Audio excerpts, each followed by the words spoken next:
Welcome back to new lecture of mathematics grade 9। हमने class 9th का पहला chapter matrices start किया हुआ था। आज के इस लेक्चर में हम मल्टीप्लिकेटिव इनवर्ट्स ऑफ मैट्रिक्स, फिर उसमें डिटर्मिनेंट, फिर देखेंगे सिंगुलर मैट्रिक्स, फिर देखेंगे नॉन सिंगुलर मैट्रिक्स, साथ में एडजॉइंट ऑफ मैट्रिक्स भी पढ़ेंगे। फिर हम एक्सरसाइज नंबर 1.5 कंप्लीट सॉल्व करेंगे। पहला टॉपिक है हमारे पास multiplicative inverses of matrices. As we learn multiplicative inverses of number in our previous class, जैसा कि एक नंबर है हमारे पास 10, तो इसका मल्टीप्लिकेटिव इनवर्स क्या हो जाएगा 1/10।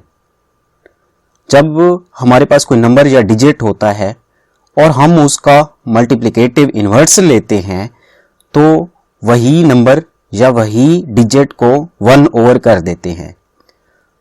मतलब वो डिजिट और मल्टीप्लिकेटिव उसी का इनवर्स आपस में जब हम मल्टीप्लाई करते हैं तो रिजल्ट हमारे पास 1 आता होता है। And we multiply given number with its multiplicative result always 1। मतलब ये कि जब हमारे पास कोई नंबर हो और उसका हम मल्टीप्लिकेटिव इनवर्स लें और दोनों को आपस में मल्टीप्लाई कर दें तो रिजल्ट हमेशा हमारे पास 1 ही आता होता है। अब मैट्रिसेस में पढ़ लेते हैं कि मल्टीप्लिकेटिव इनवर्स क्या होगा हमारे पास। Now in matrices inverse of given matrix A inverse is equal to adjoint of A और डिटर्मिनेंट ऑफ ए। मतलब मैट्रिसेस में जब हम किसी मैट्रिक्स का इनवर्स लेंगे तो हमारे पास 2 चीजें होनी चाहिए। एक होना चाहिए एडजॉइंट ऑफ ए और दूसरा होना चाहिए डिटर्मिनेंट ऑफ मैट्रिक्स ए। जब हमारे पास determinant of A given matrix का, ए से मुराद वही गिवन मैट्रिक्स, यहां पे बी भी हो सकता है, डी भी हो सकता है, ई भी हो सकता है। तो अब जो है डिटर्मिनेंट जब मालूम करेंगे, अगर जहां पे आ गया 0 तो इसका रिजल्ट हमेशा हमारे पास क्या आएगा 0 ही आएगा। तो जब हमारे पास डिटर्मिनेंट अगर 0 आ गया तो हम इनवर्स ऑफ मैट्रिक्स नहीं मालूम कर सकते। सबसे पहले अब हम डिटर्मिनेंट ऑफ मैट्रिक्स पढ़ते हैं। Determinant of a matrix is equal to product of main diagonal minus product of diagonal. Suppose करते हैं हमारे पास एक मैट्रिक्स है ए। अब इसका डिटर्मिनेंट जब मालूम करेंगे तो ये साइन लगाएंगे नोटेशंस की, इसको पढ़ते हैं determinant of A main diagonal. ये 4 और 2 को आपस में मल्टीप्लाई करेंगे तो ये हमारे पास मेन डायगोनल का प्रोडक्ट माइनस अदर जो हमारे पास डायगोनल है, -4 मल्टीप्लाई -2। अब यहां पे ब्रैकेट इस वजह से लगाई हुई है कि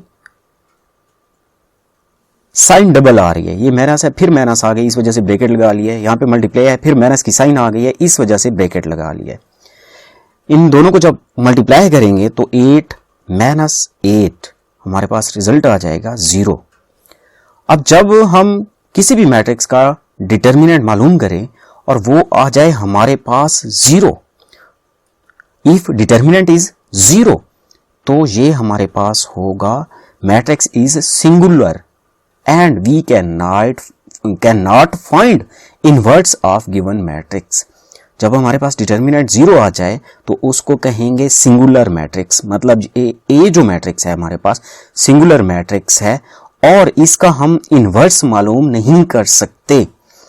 अगर हमारे पास ये वाला जो मैट्रिक्स है इसका डिटर्मिनेंट 0 के बराबर नहीं आता तो फिर ये होगा नॉन सिंगुलर।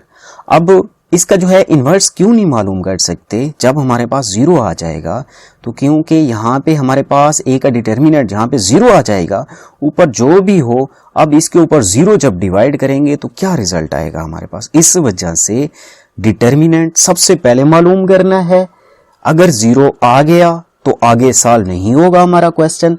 अगर 0 नहीं आता, कोई और डिजिट नंबर आ जाता है 0 के अलावा, तो फिर हम उसका इन्वर्स मालूम करेंगे। नेक्स्ट है हमारे पास एडजॉइंट ऑफ मैट्रिक्स। अब एडजॉइंट कैसे मालूम करेंगे? सपोज करते हैं हमारे पास एक ए मैट्रिक्स है। अब जब इसका एडजॉइंट मालूम करेंगे तो ये जो मेन डायगोनल है इसकी एंट्रीज आपस में एक्सचेंज हो जाएंगी, जगह चेंज हो जाएंगी, और ये वाला जो है हमारे पास इसकी साइन चेंज हो जाएंगी। अब adjoint of A is equal to, अब 4 की जगह जो है 1 चला गया और 1 वाली जगह के ऊपर क्या आ गया 4, और जो हमारे पास माइनस का 2 होगा वो प्लस का 2, और नीचे वाली एंट्री जो -2 है वो भी हमारे पास क्या आ जाएगा प्लस का 2। तो ये हमने adjoint of matrix A B पढ़ लिया। अब एक्सरसाइज की तरफ चलते हैं। क्वेश्चन नंबर 1 है हमारे पास, find the determinant of the following matrices. पहला जो है पार्ट है उसको सॉल्व कर लेते हैं, सॉल्यूशन लिखते हैं। ए मैट्रिक्स है हमारे पास, अब इसका क्या मालूम करना है? डिटर्मिनेंट। तो डिटर्मिनेंट हम कैसे मालूम करते होते हैं? कैसे मालूम करते हैं? हाँ जी, सबसे पहले नोटेशन लगाते हैं, फिर जो है हमारे पास मेन जो डायगोनल होगा उसको आपस में मल्टीप्लाई करते हैं। अब 5 को 1 के साथ मल्टीप्लाई करेंगे 5 आ जाएगा, और -4 को 6 के साथ मल्टीप्लाई करेंगे तो हमारे पास -24 ही आएगा, 24 आ गया। अब ब्रैकेट फिर लगा लिया है क्योंकि डबल साइन है, ये अंदर माइनस जो है मल्टीप्लाई होगा तो क्या हो जाएगा प्लस हो जाएगा। 5 + 24 इज इक्वल टू क्या आ जाएगा हमारे पास 26। तो पहले क्वेश्चन का पहला पार्ट भी हमने सॉल्व कर लिया। अब ऐसा करते हैं, पहले क्वेश्चन का जो है पार्ट 4, 5 जो है सॉल्व कर लेते हैं, क्योंकि यहाँ पे हमारे पास पड़ा हुआ है माइनस वगैरह वेरिएबल पड़े हुए हैं, पी क्यू आर इसी तरह पड़े हुए हैं, तो इसको जो है 5 पार्ट को सॉल्व कर लेते हैं। 5 है हमारे पास। अब 5 में जो है हमारे पास ई मैट्रिक्स है, हमारे पास 2p माइनस इस तरह हमारे पास इसकी एंट्रीज है। अब इसका जब हम डिटर्मिनेंट मालूम करेंगे तो सबसे पहले 2p को -s के साथ मल्टीप्लाई करेंगे तो हमारे पास आ जाएगा -2ps, माइनस अब जो हमारे पास फॉर्मूला में है माइनस, फिर आगे जो है इन दोनों को आपस में मल्टीप्लाई करेंगे तो आ जाएगा -3qr, -3qr। अब माइनस अंदर मल्टीप्लाई होगा तो क्या हो जाएगा प्लस हो जाएगा, -2ps + 3qr। बाकी क्वेश्चन नंबर 1 के जो है सारे क्वेश्चन आप कर लेंगे, लेकिन एफ और हमारे पास GH जो मैट्रिक्स पड़े हुए हैं 6, 7 और 8, ये हमारे पास मैट्रिक्स थे 3/3। अच्छा, एक और चीज, जब भी हम डिटर्मिनेंट मालूम करेंगे तो सिर्फ स्क्वायर मैट्रिक्स का ही डिटर्मिनेंट मालूम करेंगे। अगर हमारे पास मैट्रिक्स स्क्वायर नहीं होगा तो हम डिटर्मिनेंट मालूम नहीं कर सकते। एक और चीज, डिटर्मिनेंट जब भी मालूम करेंगे तो हमारे पास रिजल्ट में मैट्रिक्स नहीं आएगा, बल्कि हमारे पास डिजिट नंबर ही आएंगे। तो डिटर्मिनेंट जब भी मालूम करेंगे किसी मैट्रिक्स का, रिजल्ट में हमारे पास मैट्रिक्स नहीं आना, डिजिट या नंबर ही आना है। तो क्वेश्चन नंबर 1 का 6 जो है पार्ट कर लेते हैं। क्वेश्चन नंबर 1 का 6 पार्ट है हमारे पास, और उसमें जो हमारे पास मैट्रिक्स दिया हुआ है वो है ई मैट्रिक्स दिया हुआ है, ई नहीं दिया हुआ, सॉरी, यहाँ पे एफ ही है, एफ मैट्रिक्स दिया हुआ है आपकी बुक में। और ये हमारे पास मैट्रिक्स दिया हुआ है 3/3 का। पहले जो हमने क्वेश्चन सॉल्व किया है वो 2/2 मैट्रिक्स का किया था। अब यहाँ पे हमारे पास 3/3 है, तो वहाँ पे तो स्क्वायर होता था, मेन डायगोनल को मल्टीप्लाई करके जो हमारे पास दूसरा डायगोनल होता था उसको आपस में निकाल लेते थे। अब यहाँ पे क्या करेंगे, क्या 1 1 1 मल्टीप्लाई करेंगे और उसमें से निकालेंगे 0 1 1? नहीं, तो इसके लिए एक और तरीकाकार है। एक्चुअली ये वाले जो क्वेश्चन है इसके रिलेटेड कोई एग्जाम्पल भी नहीं दी हुई बुक में, और ये वाले जो क्वेश्चन है ये आपके एफएससी में आएंगे। एफएससी का क्वेश्चन है, इसके रिलेटेड कोई एग्जाम्पल एक्सप्लेनेशन नहीं दी हुई, तो चलो इसको जो है सॉल्व कर लेते हैं। अब यहाँ पे हमारे पास ई है, एक्चुअली यहाँ पे हमारे पास एफ है क्वेश्चन में, तो एफ का डिटर्मिनेंट, ए का सॉरी डिटर्मिनेंट लिखा हुआ है यहाँ पे, एफ का डिटर्मिनेंट। अब एफ का डिटर्मिनेंट जब लेंगे तो सबसे पहले क्या करना है, आपने इसकी पहली रो और पहले कॉलम वाली एंट्री यहाँ पे लिख देनी है। अब जब पहले कॉलम और पहली एंट्री वाली लिख देंगे तो ये सारे के सारे जो है एक तो ख़त्म हो जाएंगे, और दूसरा जो है इसके ऊपर इसकी पावर लिख लेंगे रो प्लस कॉलम, मतलब इस एंट्री की प्लेस कौन सी है, कितने रो के ऊपर पड़ा हुआ है, कौन से कॉलम के ऊपर पड़ा हुआ है, उन दोनों को ऐड कर लेंगे तो इसकी पहली रो और पहला कॉलम, तो 1 + 1 आ जाएगा। फिर ये जो है हमारे पास इसके करस्पॉन्डिंग ये हमारी खत्म हो जाएंगी। बाकी हमारे पास अब स्क्वायर जो मैट्रिक्स बचेगा इसका हम डिटर्मिनेंट मालूम कर लेंगे। अब अभी हमारा क्वेश्चन खत्म नहीं हुआ, आगे भी हमने करना है। जब पहली एंट्री ले ली, अब क्या करेंगे, नेक्स्ट दूसरी एंट्री लेंगे और यहाँ पे प्लस की साइन लिखेंगे। क्या लिख देंगे, यहाँ पे प्लस की साइन। अब पहले ये एंट्री ली थी, अब इसके आगे नेक्स्ट जाएंगे, तो नेक्स्ट जब जाएंगे तो अब इसकी जो प्लेस है 0 की उसका ऊपर एक्सपोनेंट लेना है, तो इसकी प्लेस कौन सी है, पहली रो और दूसरा कॉलम, तो 1 + 2 कर देंगे। अब जब 1 + 2 करेंगे तो ये और ये वाले जो है हमारे पास खत्म हो जाएंगी एंट्रीज और बच जाएंगी ये एंट्रीज और ये एंट्रीज। तो बाकी हमारे पास क्या बचेगा, स्क्वायर मैट्रिक्स बचेगा, ये वाले 0 0 और 1 0। तो ये हमारे पास स्क्वायर मैट्रिक्स है, तो स्क्वायर मैट्रिक्स का डिटर्मिनेंट आसानी से हम मालूम कर सकते हैं। नेक्स्ट आगे चलते हैं। जब आगे चलेंगे तो हमारे पास 0 के बाद इस एंट्रीज के बाद नेक्स्ट एंट्रीज के ऊपर चले जाएंगे, फिर प्लस की साइन लगाएंगे। नेक्स्ट एंट्री के ऊपर जब जाएंगे तो इसके ऊपर इसका एक्सपोनेंट लिख लेंगे, जो इस एंट्री की प्लेस है कौन सी है, पहली रो और तीसरा कॉलम, तो 1 + 3 कर देंगे। और जब 1 + 3 करेंगे तो ये खत्म हो जाएंगे, हमारे पास ये वाला मैट्रिक्स बच जाएगा और इसका यहाँ पे डिटर्मिनेंट मालूम कर लेंगे इस तरह। अब हमारा क्वेश्चन सॉल्व हो गया। ए का डिटर्मिनेंट = 1 + 1 क्या हो जाएगा हमारे पास 2, और 1 का एक्सपोनेंट 2 दोबारा हमारे पास क्या आ जाएगा 1 ही आना है। अब इसका डिटर्मिनेंट ये वाली जो है ये हमने ब्रैकेट नहीं लगाई हुई, ये डिटर्मिनेंट की साइन लगाई हुई है, नोटेशंस लगाए हुए हैं। अब इसका डिटर्मिनेंट जब मालूम करेंगे तो मेन डायगोनल का प्रोडक्ट -0, 1 × 1 = 1 और 0 × 0 = 0। 1 में से क्या निकाल लेंगे 0, तो हमारे पास क्या बचेगा 1, तो यहाँ पे 1 लिख लिया, इसका डिटर्मिनेंट यहाँ पे 1 आ गया और ये वाला जो रिजल्ट है इधर लिख लिया। 1 + 1 = 2, 1 का एक्सपोनेंट 2 आ रहा है तो दोबारा हमारे पास क्या आ जाएगा 1 ही आ जाएगा। फिर प्लस की साइन लगाते हैं। अब यहाँ पे हमारे पास 0 का एक्सपोनेंट जो भी आए, वैसे 3 आ रहा है, 0 का एक्सपोनेंट 3 = 0। फिर ये वाला यहाँ पे जो भी रिजल्ट आए हमारे पास ये 0 इसके साथ मल्टीप्लाई होगा तो रिजल्ट हमारे पास क्या आ जाएगा 0 आ जाएगा। फिर नेक्स्ट जो है 1 + 3, 0 का एक्सपोनेंट 4, तो जब 0 का एक्सपोनेंट 4 दोबारा हमारे पास क्या आ जाएगा 0 ही आ जाएगा। इसका डिटर्मिनेंट जो भी आ जाए हमारे पास ये मल्टीप्लाई होगा इसके साथ, तो हमारे पास नेक्स्ट क्या आ जाएगा 0 ही आ जाएगा। जब इन सब को आपस में ऐड करते हैं 1 × 1 = 1 और ये 0 ऐड होंगे तो हमारे पास रिजल्ट क्या आ जाएगा 1। तो ये हमने 3/3 मैट्रिक्स का डिटर्मिनेंट भी मालूम कर लिया। बाकी जो क्वेश्चन नंबर 7 और 8 हैं ये आप लोगों ने खुद ही सॉल्व कर लेने हैं इसी तरीका से, इसी मेथड से। नेक्स्ट है हमारे पास question number 2, find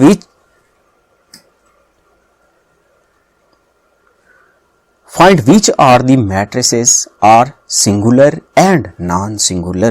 question number 2 में कहता है कि बताएं इनमें से कौन से सिंगुलर हैं और कौन से नॉन सिंगुलर हैं। तो सिंगुलर नॉन सिंगुलर के लिए हम क्या करते होते हैं, डिटर्मिनेंट मालूम करते हैं। जब डिटर्मिनेंट मालूम करेंगे अगर आ गया हमारे पास 0 तो वो होगा हमारे पास क्या होगा भूल गए हैं तो रिवर्स चलते हैं। हमारे पास 0 आ जाएगा तो ये हमारे पास क्या होगा सिंगुलर, और जब हमारे पास 0 के अलावा कोई और मैट्रिक्स आ जाए तो वो होगा हमारे पास नॉन सिंगुलर। हमारे पास क्वेश्चन नंबर 2 में चेक करना है कि जिसका रिजल्ट हमारे पास 0 आ गया तो वो होगा हमारे पास सिंगुलर, और जो जिसका रिजल्ट हमारे पास 0 के बराबर ना आया तो वो हमारे पास क्या होगा नॉन सिंगुलर। ये क्वेश्चन भी आप लोगों ने खुद सॉल्व कर लेना है। क्वेश्चन नंबर जो है 3 क्वेश्चन जो है वो भी आसान है। Find adjoint of the following matrices, ये भी आप कर सकते हैं। एडजॉइंट अभी हमने जो है पढ़ लिया है कि कैसे एडजॉइंट फाइंड करते हैं। क्वेश्चन नंबर 4 की तरफ चलते हैं। Find the multiplicative inverse of the following matrices if they exist. If they exist क्यों लिखा हुआ है कि जब हमारे पास मैट्रिक्स क्या होगा सिंगुलर होगा तो हम उसका इनवर्स मालूम नहीं कर सकते। अगर हमारे पास 0 के अलावा कोई और उसका डिटर्मिनेंट आ गया तो फिर उसका मल्टीप्लिकेटिव इनवर्स फाइंड कर सकते हैं। पहला पार्ट है हमारे पास ए मैट्रिक्स है 4 1 3 और 1, इसका मल्टीप्लिकेटिव इनवर्स मालूम करना है, और बी का इसका भी मल्टीप्लिकेटिव इनवर्स मालूम करना है, सी का भी और डी का भी, और साथ में आई है हमारे पास आइडेंटिटी मैट्रिक्स, इसका भी जो है हमने क्या मालूम करना है, मल्टीप्लिकेटिव इनवर्स। तो अब जो है इनमें से कोई एक पार्ट उठा लेते हैं। अब इनवर्स कैसे मालूम करेंगे, जैसे हमारे पास ये वाला मैट्रिक्स पड़ा हुआ है आई का इनवर्स एडजॉइंट ऑफ आई और ए का डिटर्मिनेंट, तो इस तरह हमारे पास ये सॉल्व हो जाएगा। एक्चुअली क्वेश्चन नंबर 4 को जो है स्विप कर देते हैं, क्वेश्चन नंबर 5 की तरफ चले जाते हैं। उसमें भी हमारे पास जो है हमने इनवर्स ही मालूम करना है, थोड़े कॉम्प्लिकेटेड क्वेश्चन भी है, उसको सॉल्व कर लेंगे तो इस वाले क्वेश्चन की भी हमारी प्रैक्टिस हो जाएगी। तो क्वेश्चन नंबर 5 में कहते हैं इफ ए है हमारे पास और बी मैट्रिक्स है, तो आप मालूम करें ए बी बी ए, मतलब ए बी मल्टीप्लाई प्रोडक्ट मालूम करें, बी ए प्रोडक्ट मालूम करें, ए इनवर्स मालूम करें और बी इनवर्स मालूम करें। यहाँ पे 1 है, ए इनवर्स से मल्टीप्लिकेटिव इनवर्स मालूम करना है।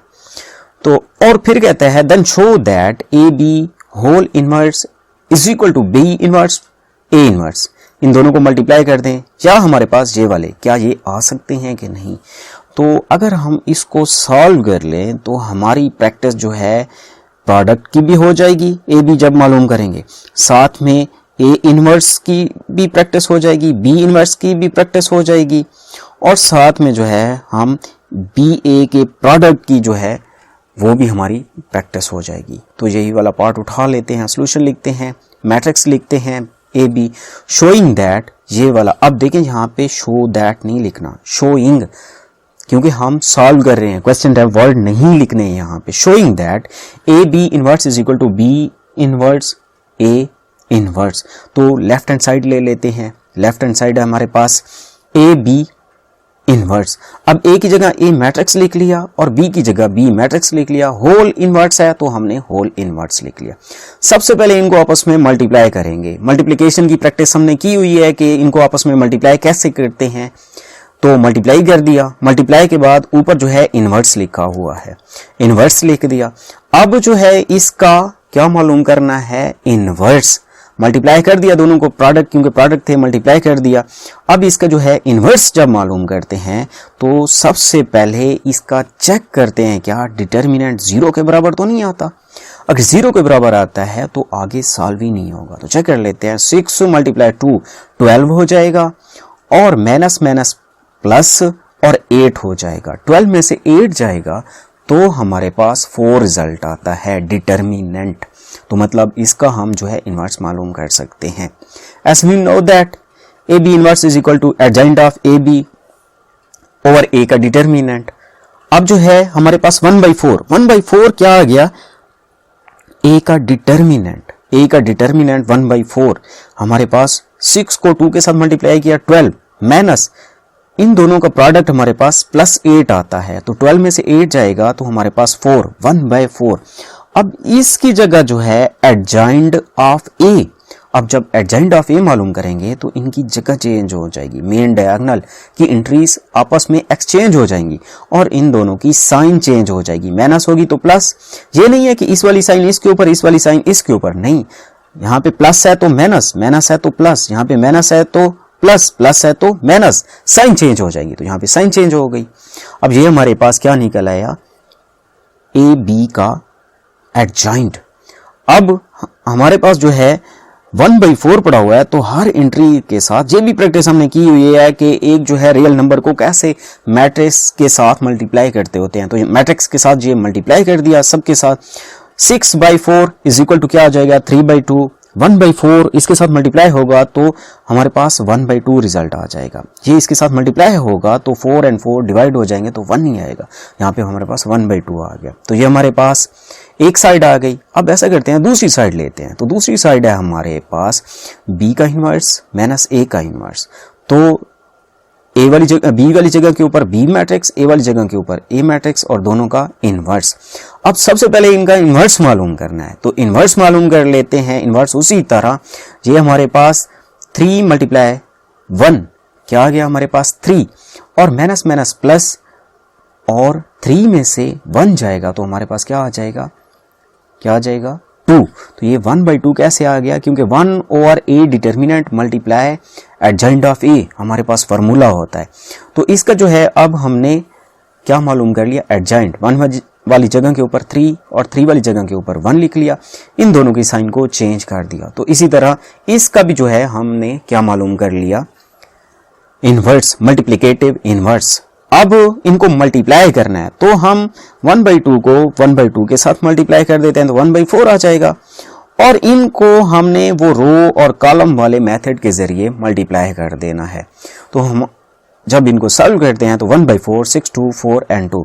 अब 1/4 को सबके साथ मल्टीप्लाई करते हैं तो हमारे पास रिजल्ट आ जाता है 3/2, 1, 1/2, 1/2।